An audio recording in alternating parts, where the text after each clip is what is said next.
Have you ever stopped to wonder why, when most people think of ancient civilizations, their minds instantly conjure up images of Egypt's towering pyramids, Rome's mighty Colosseum, or Greece's majestic temples, yet almost never consider the magnificent kingdoms that once thrived south of the Sahara? What if I told you that while much of Europe was trudging through the shadows of the Dark Ages, powerful African empires were minting gold coins, founding universities that drew scholars from across the globe, and constructing architectural wonders that still defy time today? The story you're about to uncover will not only challenge everything you thought you knew about ancient history, it will illuminate the brilliance of civilizations that have been overlooked, underestimated, and hidden in plain sight for centuries. Today, we're embarking on a journey through time to uncover Africa's forgotten empires, civilizations so wealthy and advanced that medieval European maps literally labeled parts of the continent as lands where gold grew like crops. We'll delve into kingdoms that dominated international trade routes, built sprawling cities more populous than medieval London, and pioneered technologies that wouldn't reach Europe for centuries. But what truly makes this story extraordinary is that these weren't isolated triumphs. These empires were vibrant, interconnected hubs within a vast network stretching from the Atlantic coast to the Indian Ocean, forming one of the most sophisticated and dynamic economic and cultural systems the world has ever seen. Let's kick things off with what might just be the most jaw-dropping example, the Kingdom of Kush. While most history books obsess over Egypt's pharaohs, they tend to gloss over a remarkable truth. There was a time, nearly a full century, when Egypt itself was ruled by African pharaohs from Kush. And these rulers didn't just appear by chance. The Kushites were expert ironworkers at a time when much of the world was still fumbling with bronze. Their craftsmanship and engineering were ahead of their time, and get this, they built more pyramids than Egypt ever did. That's right, over 200 of them, dotting the sun-baked sands of the Sudanese desert in ancient cities like Meroe. Picture this, it's around 750 BCE. Rome is nothing more than a scattering of hilltop villages, barely a blip on the map. Meanwhile, the armies of the Kingdom of Kush are marching northward, confident, disciplined, unstoppable. They conquer Egypt and establish what we now call the 25th dynasty. But these African pharaohs didn't just take control, they breathed new life into Egypt. They restored crumbling temples, reignited sacred traditions, and pulled Egypt out of its long slump, transforming it once again into a formidable world power. One of the most legendary among them, Pharaoh Taharqa, yes, the same Taharqa mentioned in the Bible, oversaw sweeping building projects and forged vast trade routes that stretched from the Mediterranean coast deep into the African interior. But here's where the story takes an even more fascinating turn. The Kushites weren't just fierce warriors or master builders, they were technological trailblazers. Their capital, Meroe, earned the nickname the Birmingham of ancient Africa thanks to its booming iron industry. These innovators developed cutting-edge mining techniques and advanced methods of metallurgy that were centuries ahead of their time. Their weapons weren't just strong, they were game-changers. So much so that even the formidable Assyrian Empire, renowned for its military dominance, struggled to contend with the superior iron weaponry and tactical prowess of the Kushite armies. The wealth of these African empires didn't come from conquest alone. They mastered something far more enduring, the art of strategic positioning, a concept that would later become the bedrock of global economics.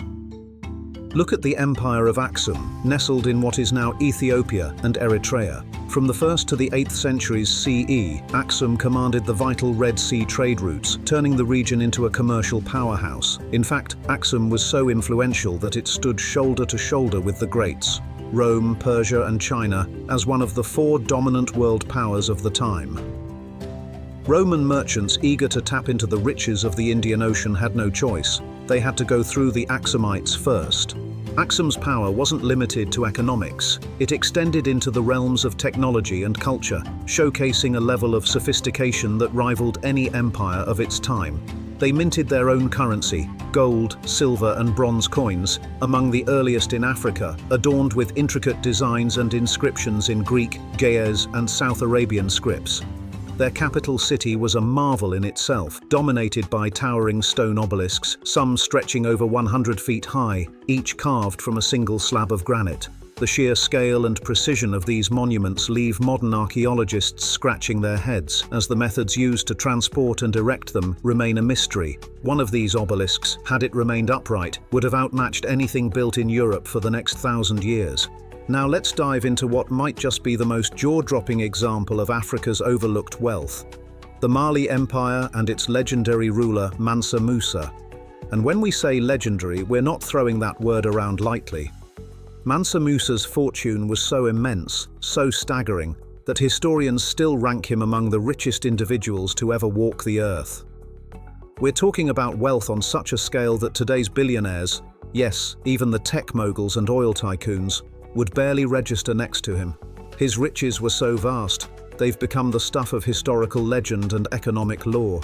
The Mali Empire, which thrived from around 1230 to 1600 CE, held sway over the legendary goldfields of Bambouk and Bure, along with the vital salt mines of Tagaza, resources that would make any empire rich.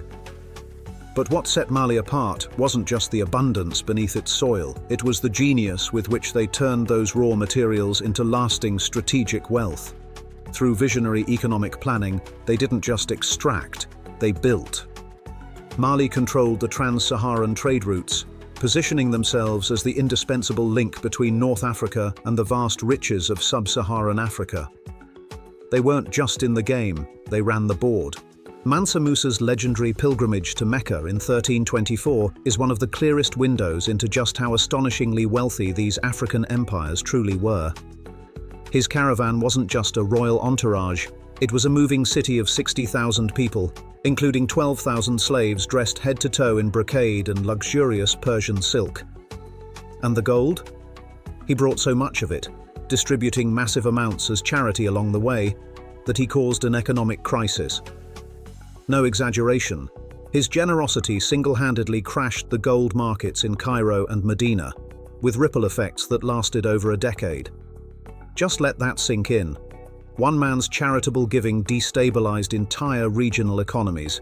European mapmakers of the time were so stunned, they illustrated Mansa Musa on his throne in West Africa, holding a golden orb with a caption that read, "This Negro lord is called Musa Mali, lord of the Negroes of Guinea. So abundant is the gold which is found in his country that he is the richest and most noble king in all the land." But Mali's brilliance extended far beyond gold and trade. It was also a beacon of knowledge and culture. Timbuktu, one of the empire's crown jewel cities, rose to prominence as a world-renowned center of learning, drawing scholars from across the Islamic world. At its heart was the University of Sankore, home to a vast library that housed over 700,000 manuscripts, an intellectual treasure trove spanning astronomy, mathematics, philosophy, law, and more. While European monasteries were painstakingly hand-copying a handful of texts, Timbuktu's scholars were mass-producing manuscripts and engaging in complex academic debates, discussions so advanced that European universities wouldn't catch up for centuries. This was not a forgotten backwater, it was a global hub of thought and innovation. The Songhai Empire, which rose to prominence after Mali, didn't just inherit West Africa's legacy of power, it amplified it. Under visionary leaders like Askia Muhammad, Songhai pushed the boundaries of governance, education, and statecraft to new heights. They built one of the most advanced administrative systems of the medieval world, complete with a professional standing army, a sophisticated tax structure, and diplomatic ties that stretched all the way to Egypt and Morocco.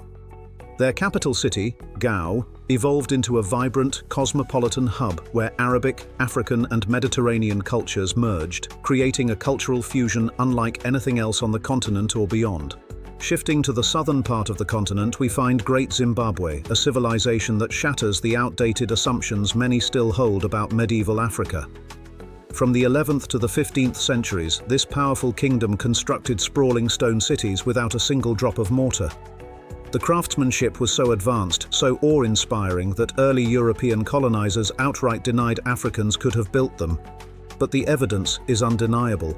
The main complex spans nearly 1,800 acres, with towering walls reaching up to 36 feet high and 20 feet thick, meticulously assembled from hand-cut granite blocks, fitted together with astonishing mathematical precision. These weren't crude fortresses. They were architectural marvels that still defy explanation today. Great Zimbabwe wasn't just an architectural wonder, it was the beating heart of a vast and thriving trade network that spanned continents. Archaeological finds reveal that this kingdom traded gold, ivory, and copper in exchange for luxury goods like Chinese porcelain, Persian pottery, and Indian glass beads. These weren't isolated transactions, they were part of a global economic web linking the Indian Ocean to the Atlantic coast.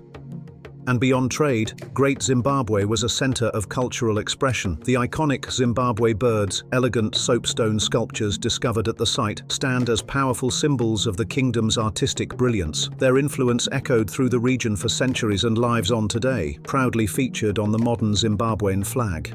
What's especially fascinating about Great Zimbabwe is how it reveals the deep interconnectedness of medieval African civilizations. Yes, the kingdom's wealth flowed from its control of gold mines and key trade routes, but its legacy went far beyond economics. Great Zimbabwe developed advanced agricultural techniques that supported dense populations, crafted refined pottery and intricate metalwork that reflected a rich artistic tradition, and forged diplomatic ties with powerful Swahili city-states along the East African coast. It wasn't just a kingdom, it was a cultural and political nexus woven into the broader fabric of African and global history.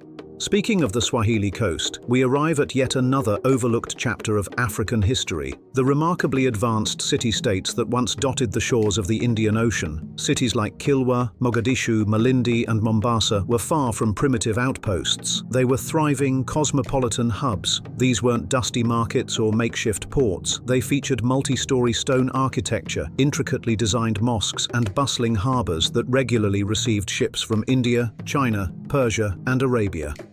These cities stood as living proof of Africa's deep integration into global trade and culture centuries before European colonization. Kilwa, in particular, rose to astonishing levels of wealth and influence between the 12th and 15th centuries. This wasn't just a prosperous port, it was a powerhouse. Kilwa minted its own gold and silver coins, some of which have been discovered as far away as Australia, offering concrete proof of the vast reach of its trade networks. The city's grandeur was embodied by the Palace of Husuni Kubwa, an architectural marvel of the time, with over 100 rooms, spacious courtyards, and even a swimming pool. It stood among the largest structures in the Southern Hemisphere, and it wasn't just locals who were impressed. The legendary traveler Ibn Battuta called Kilwa one of the most beautiful cities he had ever laid eyes on, a testament to its splendor and sophistication. These Swahili cities gave rise to a unique and enduring culture, an elegant fusion of African, Arab, and Persian influences that lives on today in the Swahili language and identity. Far from being isolated, they were plugged into the currents of global diplomacy. During the Ming dynasty, they established formal relations with China, and Admiral Zheng He's legendary treasure fleets regularly docked at their ports. The exchanges were as symbolic as they were strategic. Giraffes from the Swahili coast became coveted gifts in Chinese imperial courts, while fine Chinese porcelain, shipped across the Indian Ocean, became prized possessions and status symbols among Swahili elites. But perhaps the most remarkable aspect of these African civilizations was their approach to governance and social organization. Many developed sophisticated legal systems, diplomatic protocols, and administrative structures that were more advanced than their European contemporaries. The Kingdom of Congo, which existed from the late 14th century until the 19th century, established a federal system with provincial governors, a complex court hierarchy, and diplomatic relations with European powers on equal terms. When Portuguese explorers first reached the Congo Kingdom in the 1480s, they found a highly organized state with a capital city, Mbanza, Congo, that housed over 100,000 people. The Mani Congo, or king, lived in a palace complex that impressed Portuguese visitors with its size and sophistication. The kingdom had developed its own monetary system using shells and cloth, established trade guilds, and created an educational system that produced skilled artisans, administrators, and diplomats. What makes the story of these forgotten empires even more compelling is their remarkable ability to adapt, evolve, and innovate in the face of constant change. When new trade routes emerged, they didn't fade. They repositioned themselves strategically to seize new opportunities. When new technologies appeared, they didn't merely adopt them, they refined and improved them to suit their own needs. And when environmental challenges threatened their survival, they responded with ingenuity, crafting sustainable solutions that supported thriving populations for generations. These were not static civilizations, they were dynamic, forward-thinking, and resilient. The Kingdom of Buganda, nestled around the shores of Lake Victoria, stands as a shining example of this adaptability in action. They pioneered advanced agricultural techniques capable of sustaining large, dense populations, no small feat in a challenging environment. Politically, they crafted a complex and flexible system of governance that balanced centralized royal authority with local autonomy, allowing for stability and responsiveness.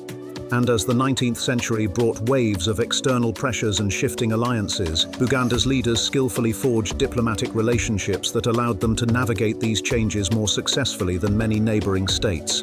Now you might be wondering, if these civilizations were so advanced and wealthy, why don't we learn about them in school? Why are they considered forgotten when the evidence of their achievements is overwhelming? The answer lies in a complex web of historical factors, colonial narratives, and academic biases that have shaped how we understand African history. During the colonial period, European powers had political and economic incentives to portray Africa as a continent without history, a dark continent that needed European civilization.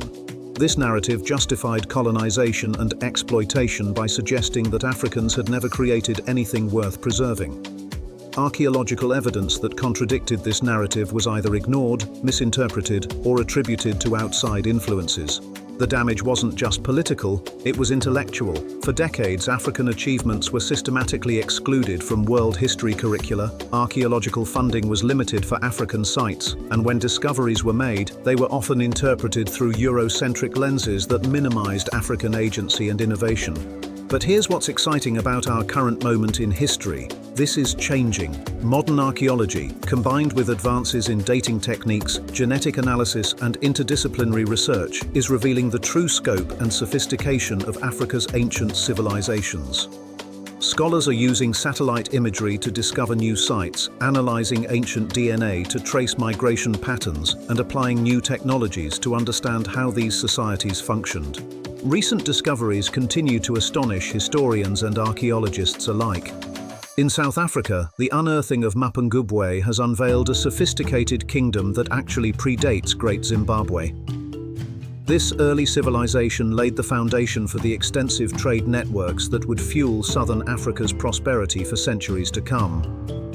Meanwhile, in Sudan, ongoing excavations of ancient Kushite cities are revealing advanced urban planning and architectural brilliance, structures that stand shoulder to shoulder with the great achievements of the ancient world. But the significance of these discoveries goes far beyond textbooks and museum exhibits. They strike at the heart of how we understand history itself.